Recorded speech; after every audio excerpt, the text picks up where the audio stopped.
Hi, folks. Welcome to season 2, episode 10 of the Lemons and Pineapples podcast. Today, my guest is Esther Avant, and we're talking about the 3 C's of success when it comes to health and nutrition. First, a bit about my guest. Esther is a health industry veteran with over 18 years of experience in fitness, nutrition, and wellness-related roles.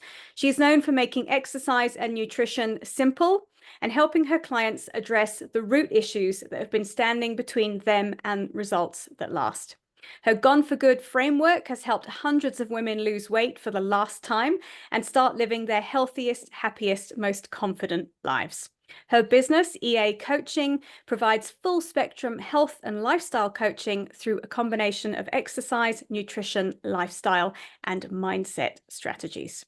Esther is also a boy mum and a Navy wife who has traveled and lived all over the world whilst running her EA coaching business. Welcome to the podcast. Thank you so much for having me. It's funny hearing someone read your own bio. I know, it's quite nice, isn't it? Like, oh, I'm Yeah, it really is. reminded how brilliant you are. And I think we all need that reminder sometimes. We're talking about 3 things today that influence the achievement of health goals, as well as the power of creating good habits when you're working towards a health goal. And I think most women know what they need to do when it comes to health and fitness and weight loss goals. What goes wrong? That's the $1 million question. And what's interesting is that's generally not the question that people ask. We tend to just beat up on ourselves. I know what to do. I'm just not doing it. It's because I'm lazy. I'm undisciplined. I don't have any motivation. We blame a personal shortcoming for something which is really just having a human brain. Everybody experiences the kind of catch-22 of knowing the steps, but not doing them or not doing them regularly. So the real question is to figure out why not. So rather than making that statement as sort of a dead end, actually do scoping and get to the root of it. So I'll tell you, I'll skip some steps for you because I've been doing this for a long time. I've helped thousands of people, and it all boils down to the same couple of things. First and foremost, we try to do too much at once. Part of the problem with knowing what to do is that we do have like the bones of what to do. And then we have a lot of kind of stuff. The bones have a lot of luggage of stuff that we're telling ourselves we have to do that isn't actually very impactful. But by kind of looking at all as a lump, it's overwhelming. And we feel like, okay, well, if that's what it takes, if I have to do, A through Z, and I can't do it all right now, I better not start. Or we try to do it, excuse me, we try to do it all. And, maybe we're good for a couple of weeks and then something happens, excuse me, and our consistency plummets, some life thing gets in the way and we start dropping balls left and right. We get frustrated. We throw in the towel altogether. So one of the main reasons that we know what to do, but don't actually do it is that we, rather than taking this sort of gradual stepwise ladder-like approach, we just try to do it all. And we have that kind of toggling of starts and stops. Another reason that knowing what to do isn't just enough is that often we have these unrealistic expectations about what our results will look like if we're doing those things. And that happens from all sorts of places. We find anchors that we tell ourselves, this is realistic. This is gonna date me, but years ago, probably almost 20 years ago, there's a show in the US, I'm sure it was known elsewhere, The Biggest Loser. And basically people would put their entire lives on pause. They would go live at this ranch and they were dropping, tens of pounds a week. So at that time, there were a lot of people who were seeing the show and thinking, okay, well, I'm not exercising 6 hours a day. I don't have my diet controlled by a dietitian, but I could probably lose 5 pounds a week. And thinking that was a realistic goal. And what's actually realistic and healthy is more like a pound or two. So when you are expecting a really big loss every week or, major progress in whatever direction you're trying to go, and you don't get it, rather than taking a step back and thinking, okay, how do I recalibrate my expectations? We just tell ourselves, either it's not working, I need to do something else, or if I'm working so hard and I'm not getting anything out of it, why bother? I might as well quit. Or we, totally change tack, we give up, etc. So those two things I think are some of the most common reasons that we know what to do, but don't do it consistently enough. And then I'd say the third is just kind of like the general lifestyle stuff where we're not in the habit of making our own needs a priority. So when we're confronted with needing to, it feels uncomfortable. And we just sort of default to what we've always done, which is, yes, I can do that for you. Yes, I can do that for you. I'll take whatever's left, and there's nothing left. I also lump things like time management into this, where a big factor is social media. I recently took social media off my phone, and boy, do I have more time on my hands. Things like that, where we tell ourselves I don't have time, but we're not actually auditing our time to see where is it going and how could I find it for the stuff that's important. So a lot of that sort of day-to-day stuff where it's not directly related to exercise, not directly related to nutrition, it's the other lifestyle factors that will make it easier to do those things. That needs to be addressed first. And then you find that the more specific health related stuff is a lot easier to do because you've kind of set that foundation for it. Yeah, so much in there and so much good advice that translates through any goal that you've got. I've just been having a conversation with a coaching client this morning, and I'm a life coach, so different type of coaching to you, but the same principles apply. And she had set a goal for creating a side business really to earn a bit of extra money, and she's done nothing about it, hence then hiring me. And we made the steps so small that she could do it. And we got on a call today and she said, I've started, and it feels so good to have started. But she said to me, it's funny, we simplified it working together so much that it almost seemed like it was too simple. And she said, I had a really big idea in my head of what it should have looked like and what it should be like, which was what was overwhelming her and stopping her from doing it.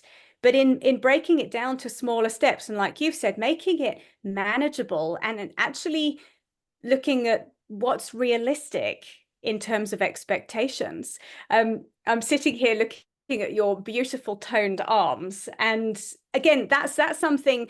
I got married in April, and I'm very slender, but I was like, do you know what? I've got this wedding dress, and these arms need to be tightened up a little bit here. My mother, who is 72, has the most fantastic arms because she exercises every day. So she created me what we called the arms like Madonna regime that I procrastinated on. And then I was like, the month before the wedding, damn it, I really need to get on with this. And you know what? Even doing that exercise routine 3 or 4 times a week did not give me arms like yours, because arms like yours, no, but it's weight training, it's consistent weight training. It's not going to appear in a month. It's not going to happen. It's months of training to get super toned and look like someone who's on the cover of Women's Fitness magazine. And I think you're so right. It's about managing where you are. Is it realistic to get to a six-pack and super toned if you've only really got 3 hours a week to do exercise? Probably not. Yep, you're exactly right. I read a personal development book once. I wish I could remember what it was called so I could credit it, but it was talking about goals and how if you have fallen short of a goal that you set, or if you can, sort of project out and see that you are likely to, you have three options. Number one, you can change the goal. Maybe your falling short is indicative of you not actually caring that much. I see that a lot with women who have just perpetually said, I want to lose, 10 pounds, where it's more vanity weight. It's almost because, and I used to say this when I was first started as a personal trainer, my goal was always like, I'll lose 5 pounds and tone up. And I just probably picked it up through, kind of diet culture and feeling like, oh, women are supposed to say they want to lose weight. So maybe you realize, yeah, part of why I'm not doing this stuff is because I'm not actually that motivated by the goal. Okay, so number one, you can change the goal. Number two, you can change the timeline. All these things are pretty arbitrary. We say, I set this business goal, I want to reach this revenue by this date. You just pick that out of a hat. You can extend that.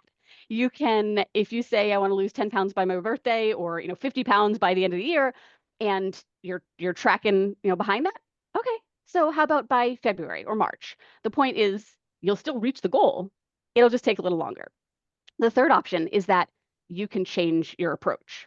And what I think is interesting is this is what a lot of people default to with their health goals is instead of doing kind of the mental work of, do I really care about this? Why is it important to me? Maybe if I were more in tune with that, I'd be more committed. We don't even address that the goal could change. We don't want it to take longer because we just want to be there already. So we tend to default to, all right, I need to change things up. I need to do more. I need to do something more intense. I need to switch focus. And when it comes to health and weight loss, really the last, if you're taking a healthy approach in the first place, the last thing you want to change is the approach. You really do want to settle into what you were saying, which is that results are going to take longer than you want them to, and you think they should come. Most people that you see looking really fit have been doing it for a really long time. So it's less about what you can accomplish this week or this month, and more about how do I get myself into a headspace where I am thinking more about what I can accomplish in the next 6 months, in the next year, in the next 3 years, and recognize that if I'm committed to my health, then the results are going to come. And how do I create that foundation so that regardless of motivation or discipline or those things, I'm showing up the way I need to, and I'm taking pride in the results that are really hard earned. Yeah. Yeah. And I think it's also celebrating the small wins along the way rather than, I think, beating yourself up for what you haven't done. If your goal is to exercise 5 days a week and you manage 3, well, you manage 3. 3 is better than none, and it's 2 less than 5. So your gap is 2. So the following week, can you do 4? And then can you do 5? I think that's it. You're right. It's about managing expectations and doing something rather than doing nothing. I heard, I think it was Jack Cornfield was talking about this principle of looking at the gap. So even if your goal was to lose 10 pounds and you lost 8, the gap is 2. You're 8 pounds closer to the goal than you were when you hadn't lost anything. And I think it's just reframing that and reframing failure. And I love what you shared at the beginning, and it's been something I've been talking about a lot recently, is failure is just feedback. Failure, I say failure in inverted commas, because I think it's a word we actually need to remove from language when it comes to goals, and especially things like weight loss and health goals, is, okay, so it didn't quite work out according to plan. What did work? What didn't work? Why didn't it work? And if it's a time thing, like you've said, and time management is a huge part of this, if your aim was to fit 5 workouts in and you only did 3, why did you miss 2? How much time do you need to find to add 2 in? And can you stop scrolling on your phone? Because we all know 45 minutes can disappear like that when you're scrolling, and you could have done a 45-minute workout. And it's just reevaluating how you use your time. And you've also said how important the goal is to you, because if it doesn't really matter, like you've said, you're not really going to go after it. How do you make it matter? So I don't know whether, I mean, here's me jumping 10 steps ahead, but if you were aiming for your summer bikini body, do you need to book a holiday to give yourself a deadline for it? Because I had a wedding and I was like, oh crap, I need to get lifting some weights and doing something if I want these arms to look better than they do now. And really, ideally, I should have been doing it 6 months before the wedding, but I didn't, because it doesn't matter that much to me.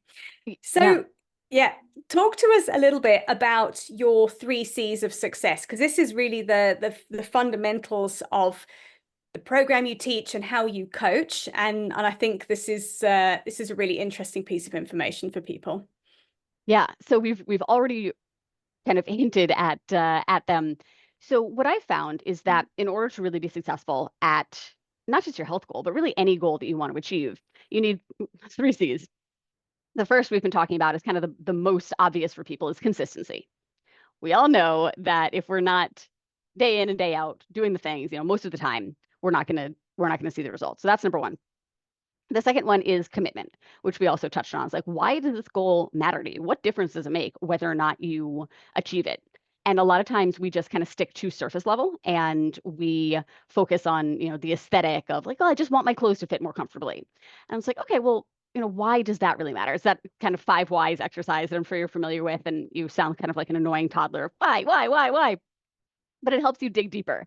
And what you really usually end up finding is that it's more about how you feel about yourself, your self-esteem, your energy throughout the day, wanting to be healthy and have a long, independent life. So when we stop at, I just want my clothes to fit, we're selling ourselves short as far as commitment goes. Because if you really get to the root of the emotional reason of why you need to accomplish the goal, it's a heck of a lot easier to stay committed to the goal, which therefore is going to make you more consistent. You're not always going to want to do the things, but when you know why the goal is so important and you're committed to it, it's a lot easier to just make yourself show up anyway. The third C, I think, is the one that is most often overlooked, and that is confidence. And keep in mind that the 3 C's are not like a linear thing. It's not first you do consistency, then you do commitment. They're all interconnected. Where confidence comes in is that at the end of the day, if you don't believe that it's possible for you to achieve the goal that you're after, it's not. And I don't say that to make it seem like you need to become confident before you start, because the confidence comes from the consistency, from the commitment, from taking action, doing the things, like you said, taking that feedback and introspecting and asking yourself. You nailed a skill I call compassionate ownership, which is reflecting back and like, wait, what happened? Why did I miss those 2 workouts? Not to beat yourself up, not to make it a big thing, but to learn and to say, okay, now that I'm aware that, this is an issue or that I'm spending too much time on my phone, what am I going to do differently? That's where you're taking ownership of. It's up to me to make this change. So how am I going to do it? And that's where confidence comes from setting those small goals you mentioned, and from, the weeks you don't hit them, scaling them back until you do, increasing a little bit until you have trained yourself to set goals that are realistic, to follow through, and ultimately to be someone who does what she says she's going to do. That's where confidence comes from. So yes, you do need a little bit of confidence just to start, because if you truly thought it was impossible, if I'm not going to bother like seeing if I can launch myself off my deck and start to fly, because I don't believe that that's possible. So there needs to be like a little kernel of it. And that's where working with a life coach or a health coach can come in, is you can borrow someone else's belief in you and their confidence in you. Somebody who just wholeheartedly, it's like, of course this is possible.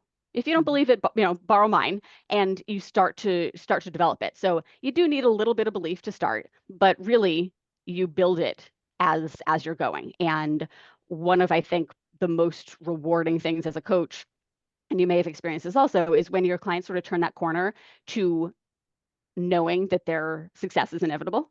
They might not be there yet. They might still be wanting it to be faster, but they've sort of, that light has switched on where they're just like, okay, look, I'm doing it. I have some evidence that this is working, and it's because of what I'm doing.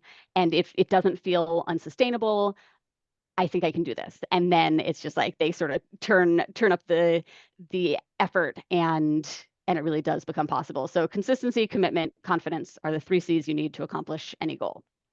Yeah, and I think that's just so brilliant.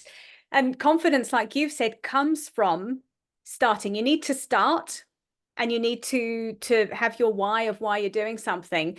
And like I watched my client today who when we had the coaching session, and she said, I've actually done it. I've done what we discussed.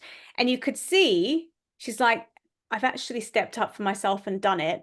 I can keep going with it. And you have to just sometimes get over that hurdle of feeling the fear and doing it anyway. And like you said, confidence comes from taking action. When you've stepped up for yourself each day and you've done it and you've committed to it, you can start to see, actually, I can get up a little bit earlier to get a workout in, or I can, make a bit of time sometime in the day to do it. And after 2 or 3 weeks, you're going to start to feel better. And so it builds. But that's it. It comes from, like you've said, consistency. And I know you've got a specific framework for developing consistent habits, because obviously consistency really is a habit. Doing a workout each day is a habit. Stepping up for yourself is a habit.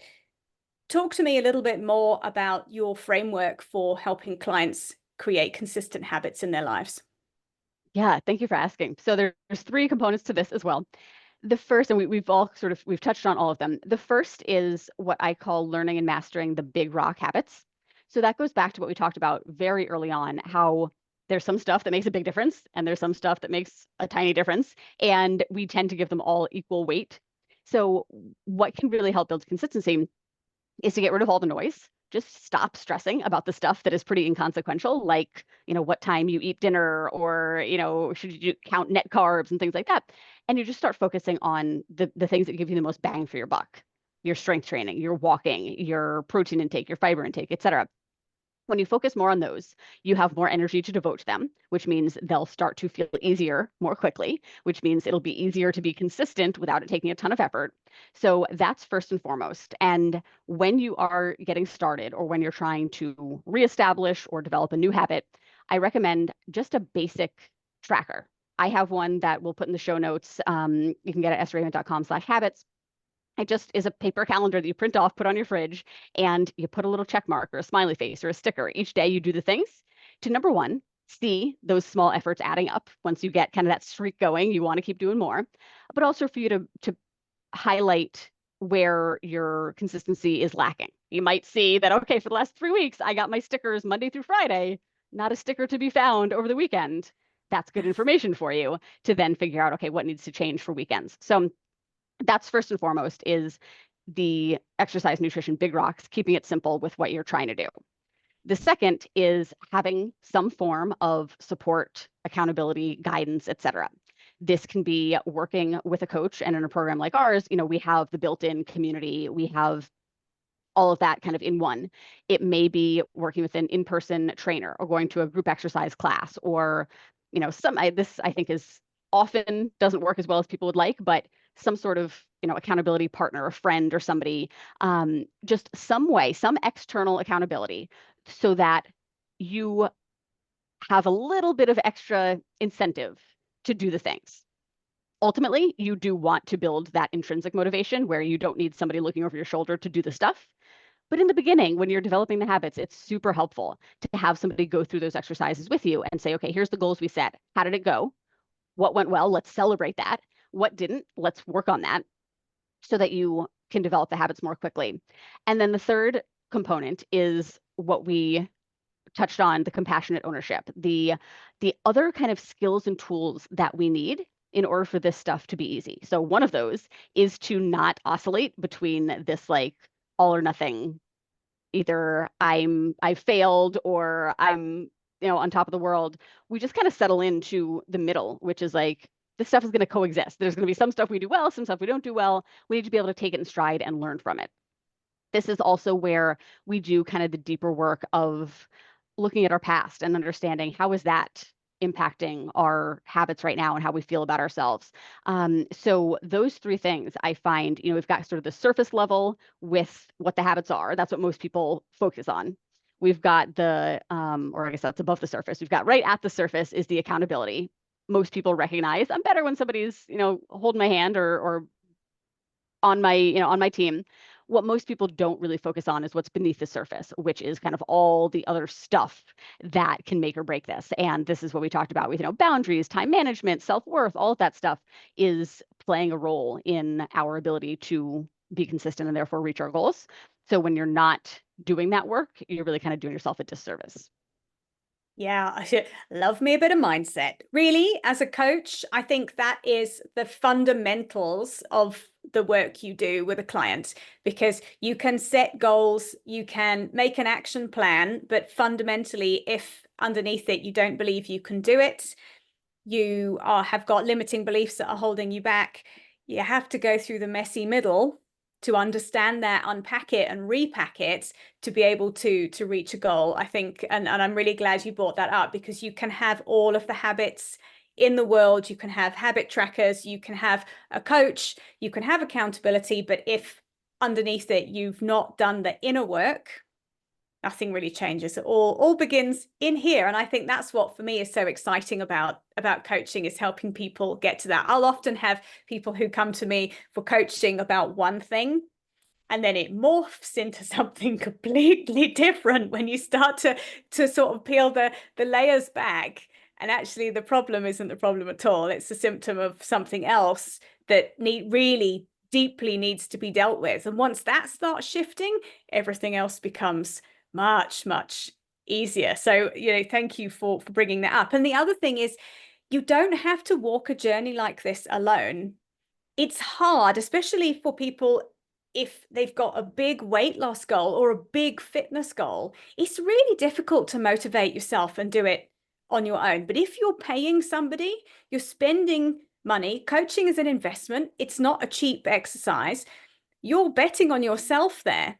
And I think that's where the big power of it comes in, is you spending this money. So if I've spent the money, I'm going to show up, I'm going to do the work.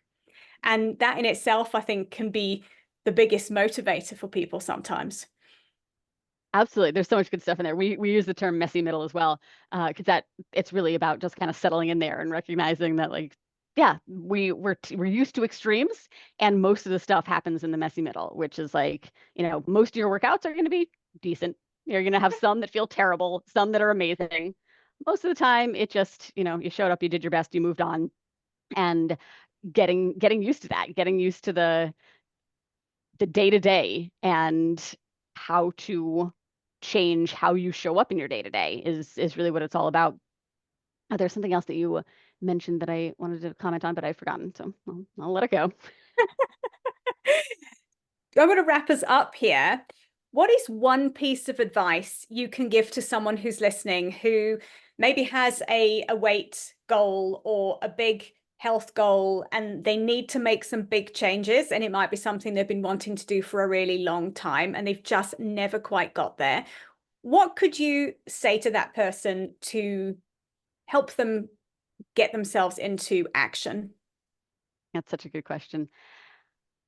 The number one thing I would want you to remember is that all you have to do is start.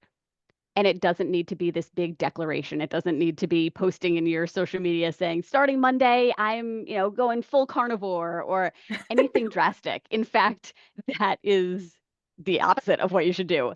I think there's so much power in exactly what you said earlier, Emma, which is breaking goals down to really, really small pieces. Yes, pieces that feel inconsequential, that you're just like, come on, that's not really going to get me there. Individually, they're not. You waking up and drinking a glass of water before you have your coffee is not going to help you lose 100 pounds. But what it's going to do is help start repairing your reputation with yourself, where you, over time, a lot of us have chipped away at that reputation, that self-trust, by saying things and setting goals that we then don't follow through on. And it just trains us to feel like, it doesn't matter what I say, I'm not going to do it anyway. That's a terrible place to be. If you think about if you had any other person in your life where you're just like, oh yeah, they're unreliable, I can't ask them to pick me up from the airport because they probably won't. Yeah, we would not want those people in our lives. But when it comes to just us, we, for some reason, think it's okay. So the number one thing to do that will make you more successful is to repair that reputation. And the way you do that is by giving yourself small opportunities to prove yourself trustworthy. So it's not about the water. It's not about, pacing around your living room until you hit 10,000 steps.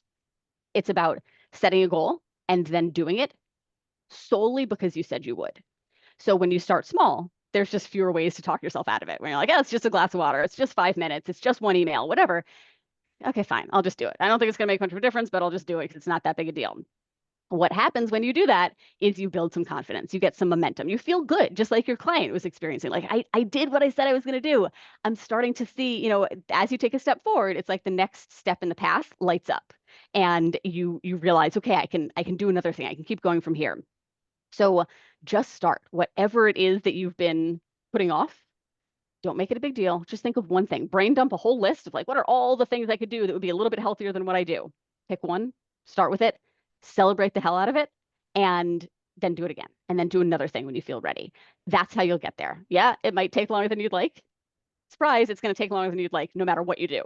So you can't snap your fingers and be there. So just start today and do. I think, Emma, you touched on such a good point about celebrating along the way. I actually just interviewed a celebration coach for my podcast who was talking about how we tend to under celebrate. We think we have to wait until we accomplish the goal to celebrate, and how much more pleasant and actually how much more successful we'll be if we celebrate along the way. So it doesn't matter how small it is.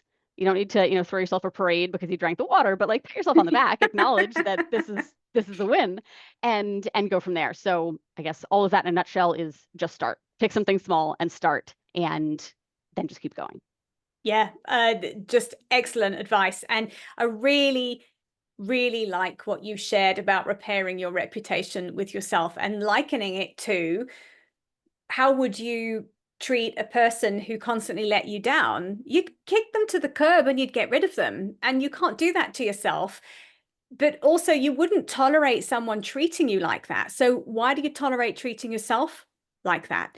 So I think that'll be a big light bulb moment for a lot of people listening to this. So folks, if we've got to the end of this here and I would go back with a notebook here because there is a stack of amazing information. Esther, thank you very, very much for all of your insights today. We're going to pop the link to your free habit tracker. I'm going to put that in the show notes so people can go and download that, put it on the fridge and get started. What else is coming up for you this year? Thank you for asking. I have a book coming out, TBD. Hopefully, I think you said this will come out in August, hopefully September, October-ish. I'm waiting to hear back from the publisher on the exact release date. It's called To Your Health, A Lifestyle of Health, Happiness, and Confidence, and it is the opposite of a nutshell of my coaching philosophy. It's exactly what I do in my coaching program in book form, so you can get all the nitty-gritty and start applying it yourself. Since I don't know exactly when it's coming out, the best way to find out that information is go get the habit tracker. You'll get on my email list. I will absolutely send an email or two when it comes out. So if you're interested in that, that would be the best way. You can also find me on Facebook and Instagram and connect with me there. And I'm happy to pass along the information when I have it. Amazing, and congratulations on having a book out. I mean, that's no mean feat, and it sounds like it's going to be a brilliant read. Esther, just share where people can find you on your website and where they can connect with you on socials, please. I'll put the links in the show notes, but if you can just tell people where they can get you in case they're just listening. Perfect. Yeah, my website is esteravant.com. I'm pretty simple. It's Esther Avant on both Facebook and Instagram. I'm also on LinkedIn. I'm trying to get more involved there. So if you're on LinkedIn, I'd love to connect there. And you can also find those in from my website. Brilliant. Thank you very much. I'll pop those in the show notes. This has been a really amazing, insightful, and value-packed conversation. So thank you very, very much. It was really, really lovely to connect with you. Thank you for having me. Thank you for listening, folks. If you've enjoyed this episode, come over and say hi and let me know on Instagram. It's at Emma O'Brien Coach. And you can also pop me a text message straight on the podcast at the top of the show notes as well. Thank you for being with me, and I will see you same time next week. Bye for now.